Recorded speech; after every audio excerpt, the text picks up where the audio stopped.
ഏറ്റുമാനൂരിൽ ട്രെയിനിന് മുന്നിൽ ചാടി അമ്മയും 2 പെൺമക്കളും ജീവനൊടുക്കിയ സംഭവത്തിൽ ഭർത്താവിനെതിരെ ഗുരുതര ആരോപണവുമായി ഷൈനിയുടെ പിതാവ്.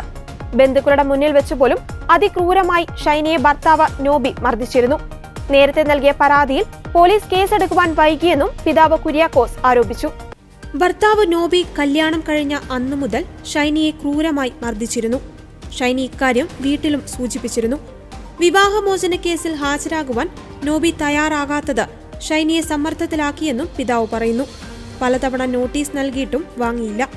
ഈ കാര്യങ്ങളാൽ ഷൈനി കടുത്ത മാനസിക സമ്മർദ്ദത്തിലായിരുന്നുവെന്നാണ് ഷൈനിയുടെ അച്ഛൻ പറയുന്നത്. അതേസമയം ഷൈനിയുടെ ഭർത്താവ് നോബി ലൂക്കോസിനെ കോടതി ഇന്നലെ റിമാൻഡ് ചെയ്തു.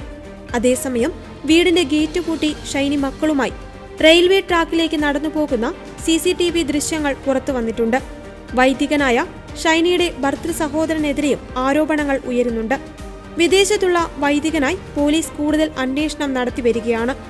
ഫെബ്രുവരി 28-നാണ് ഷൈനിയെയും മക്കളായ അലീന, ഇവാന എന്നിവരെയും ഏറ്റുമാനൂർ പാറോലിക്കൽ റെയിൽവേ ഗേറ്റിന് സമീപം ആത്മഹത്യ ചെയ്ത നിലയിൽ കണ്ടെത്തിയത്. പുലർച്ചെ ട്രാക്കിനടുത്തെത്തിയ നാട്ടുകാരാണ് ചിന്നിച്ചിതറിയ നിലയിൽ മൃതദേഹങ്ങൾ കണ്ടെത്തിയത്.